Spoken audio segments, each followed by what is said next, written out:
Hello everyone, welcome to my channel. आज हम इस वीडियो में दो important molecules xenon trioxide and xenon oxy tetrafluoride, इन दोनों का स्ट्रक्चर डिटेल में डिस्कस करेंगे। प्रॉपर नोट्स, प्रॉपर कॉन्सेप्ट आपको प्रोवाइड करूंगा हिंदी में, जो आपके सेमेस्टर एग्जाम्स के प्रिपरेशन के लिए बहुत हेल्पफुल होगा। बहुत इंपॉर्टेंट मॉलिक्यूल्स हैं, इनका स्ट्रक्चर पूछा जाता है सेमेस्टर एग्जाम्स में। तो किस प्रकार से इसका स्ट्रक्चर आप बनाएंगे, क्या कॉन्सेप्ट है, डिटेल में समझते हैं। स्टार्ट करते हैं जिनॉन ट्राइऑक्साइड से। जिनॉन ट्राइऑक्साइड XgO3 की संरचना। इसमें जिनॉन की उत्तेजित अवस्था में 6 अयुग्मित इलेक्ट्रॉन होते हैं। जिनॉन की निम्नतम व उत्तेजित अवस्था का इलेक्ट्रॉनिक विन्यास इस प्रकार है, जिसमें sp3 संकरण होता है। ठीक है, तो सबसे पहले जिनॉन का जो हमारा इलेक्ट्रॉनिक कॉन्फ़िगरेशन है उसको हमको लिखना है, उसका हमको कॉन्सेप्ट समझना है। तो जिनॉन की अगर हम बात करें तो इसका जो आउटर सेल, जो वैलेंस सेल होता है, उसका इलेक्ट्रॉनिक कॉन्फ़िगरेशन होता है S2p6। ठीक है, जहां पे s ऑर्बिटल में 2 इलेक्ट्रॉन एंड p ऑर्बिटल में 6 इलेक्ट्रॉन प्रेजेंट होते हैं।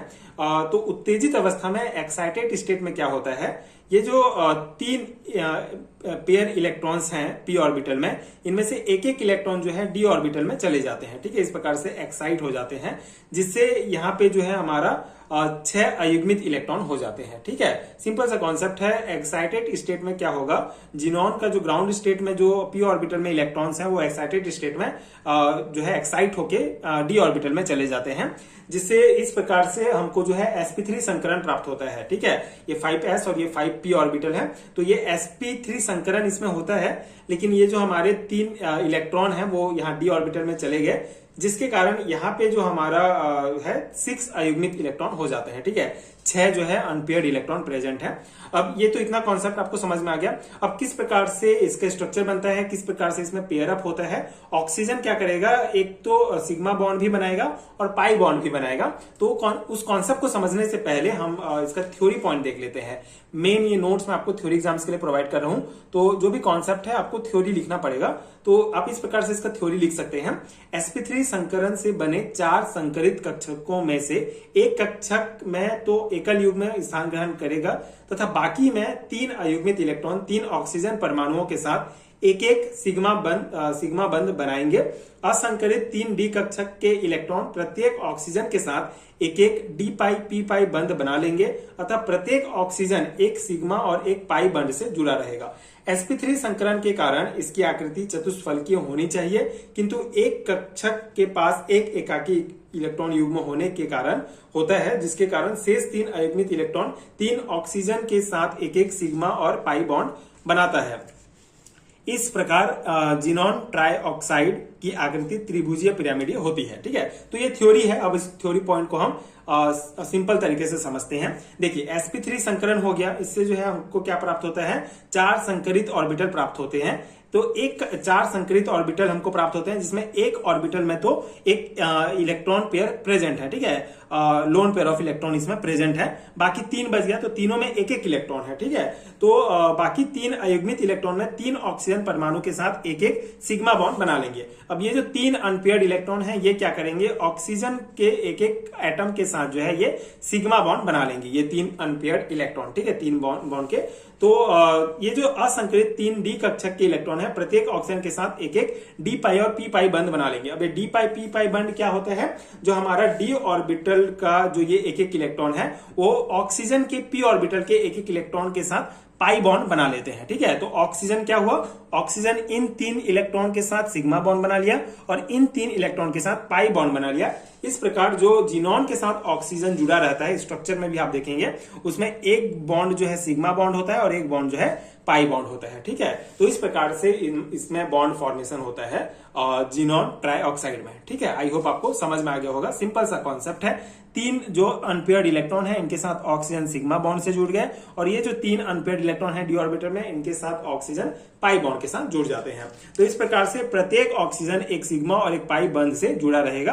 और sp3 संकरण के कारण इसकी आकृति, अब इसके स्ट्रक्चर की अगर हम बात करें तो sp3 संकरण इसमें पाया जा रहा है। ठीक है, sp3 संकरण है, तो इसके कारण जो इसकी आकृति है वेस्पर थ्योरी के आधार पर चतुष्फलकीय होनी चाहिए थी। ठीक है, टेट्राहेड्रल होनी चाहिए थी। लेकिन किंतु एक कक्षक के पास एक एकाकी इलेक्ट्रॉन युग्म होता है, मतलब एक कक्षक के पास क्या है, हमारा लोन पेयर ऑफ इलेक्ट्रॉन है। तो इस लोन पेयर ऑफ इलेक्ट्रॉन के कारण बॉन्ड के बीच रिपल्सन होता है, जिसके कारण इसकी आकृति त्रिभुजीय पिरामिडीय होती है। ठीक है, जिनॉन ट्राई ऑक्साइड की आकृति होनी चाहिए चतुष्फलकीय, लेकिन लोन पेयर ऑफ इलेक्ट्रॉन के प्रेजेंट होने के कारण इसकी आकृति हो जाती है त्रिभुजीय पिरामिडीय, ट्राइगोनल पिरामिडल हो जाता है। ठीक है, तो इस प्रकार से ये स्ट्रक्चर है जिनॉन ट्राई ऑक्साइड का। अब हम सेकेंड हमारा जो मॉलिक्यूल है जो मोस्ट इंपॉर्टेंट है वो है हमारा जिनॉन ऑक्सी टेट्राफ्लोराइड। ठीक है, इसकी स्ट्रक्चर किस प्रकार बनता है, क्या कॉन्सेप्ट है, समझ लेते हैं। तो अगर हम सबसे पहले थ्योरी देखें तो जिनॉन ऑक्सी टेट्राफ्लोराइड में जिनॉन sp3d2 संकरित होता है, अर्थात 5p उपकोष के 3 इलेक्ट्रॉन उत्तेजित होकर 5d में चले जाते हैं, लेकिन संकरण में 5d का एक इलेक्ट्रॉन भाग नहीं होता है।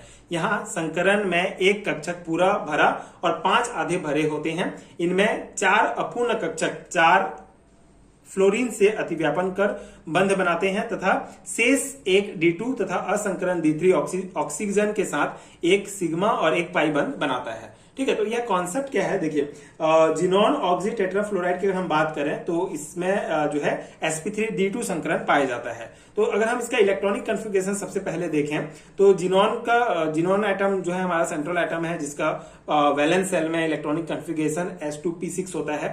ठीक है, तो इस प्रकार से ग्राउंड स्टेट में ये इलेक्ट्रॉन्स भरे हुए हैं।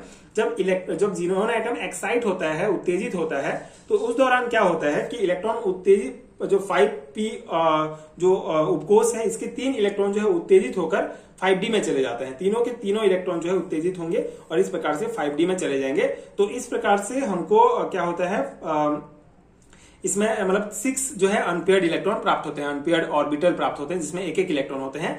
लेकिन यहाँ पे जो हमारा संकरण होता है, हाइब्रिडाइजेशन होता है, उसमें एक डी ऑर्बिटल जो है वो भाग नहीं लेता है। ठीक है, 2 डी ऑर्बिटल ही भाग लेते हैं। तो इस प्रकार से हमको sp3d2 हाइब्रिडाइजेशन प्राप्त होता है। अब यहाँ पे क्या कॉन्सेप्ट है, देखिए जिनॉन का ये इस प्रकार से हमारा जो है XeO F4 मॉलिक्यूल कैसे बनेगा, मतलब कि इस प्रकार से हमारा इलेक्ट्रॉन्स का विभाजन हो गया, जिसमें से 2 डी ऑर्बिटल जो है sp3d2 हाइब्रिडाइजेशन में भाग लेते हैं, लेकिन एक जो ऑर्बिटल है जिसमें एक इलेक्ट्रॉन प्रेजेंट है वो भाग नहीं लेता है। तो यहाँ पे क्या होगा, इसके साथ तो है 1 2 3 4।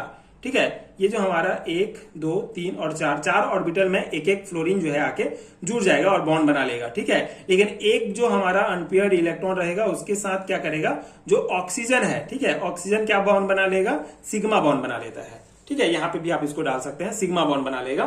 ठीक है, समझ में आ रहा है कि एक तो हमारा lone pair of electron present है, बाकी जो 5 जो हमारे हाइब्रिड ऑर्बिटल हैं उनमें से 4 हाइब्रिड ऑर्बिटल में जो अनपेयर्ड इलेक्ट्रॉन है उनके साथ जाके फ्लोरीन बॉन्ड बना लेगा। ठीक है, लेकिन एक जो हमारा बच जाएगा अनपेयर्ड इलेक्ट्रॉन, उसके साथ कौन बॉन्ड बनाएगा, ऑक्सीजन जो है सिग्मा बॉन्ड बना लेगा। ठीक है, और जो हमारा 5d ऑर्बिटल में एक इलेक्ट्रॉन जो बच गया है, जो हाइब्रिडाइजेशन में भाग नहीं ले रहा है, उसके साथ जो हमारा ऑक्सीजन है वो पाई बॉन्ड के साथ जुड़ जाएगा।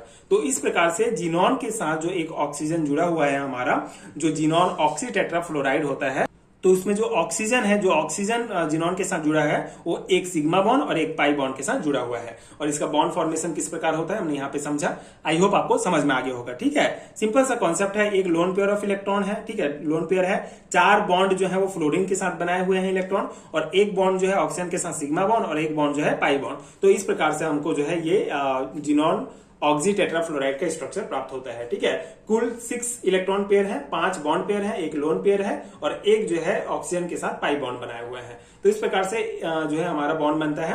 अगर हम इसके स्ट्रक्चर की बात करें तो सिंपल सा है, sp3d2 हाइब्रिडाइजेशन है, मतलब इसका स्ट्रक्चर ऑक्टाहेड्रल होना चाहिए था इस प्रकार से, लेकिन इसमें lone pair of electron present है, जिसके कारण मतलब यहाँ पे देखिए 2 लोन पेयर ऑफ इलेक्ट्रॉन बताया गया है, 2 लोन पेयर ऑफ इलेक्ट्रॉन इसमें होने चाहिए। ठीक है, क्योंकि यहाँ पे सिंपल सा है, 2 लोन पेयर ऑफ इलेक्ट्रॉन मतलब कि F4 है ना यहाँ पे, तो F4 है तो सिर्फ 4 हमको अनपेयर इलेक्ट्रॉन, अनपेयर ऑर्बिटल चाहिए, अनपेयर इलेक्ट्रॉन चाहिए जिसके साथ पेयर बना सके। तो यहाँ पे सिर्फ 2 इलेक्ट्रॉन जो है एक्साइट होते, जिससे 4 फ्लोरीन आके जुड़ जाते, तो 2 हमारा लोन पेयर ऑफ इलेक्ट्रॉन बचता।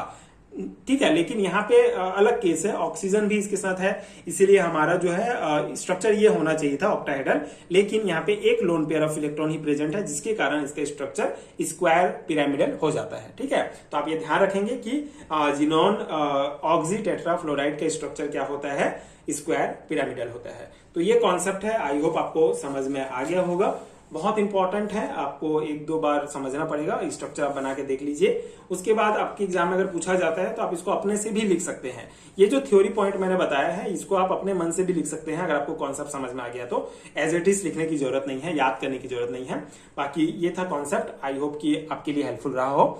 अगर आपको पेड हेरिटा नोट चाहिए तो नीचे डिस्क्रिप्शन बॉक्स में आपको लिंक भी मिल जाएंगे नोट्स डाउनलोड करने के लिए, तो आप लिंक चेक कर सकते हैं। एंड अगर ये वीडियो हेल्पफुल है तो इसी प्रकार के और वीडियोस देखने के लिए आप मेरे चैनल के साथ जुड़े रहिए। Thank you so much for watching.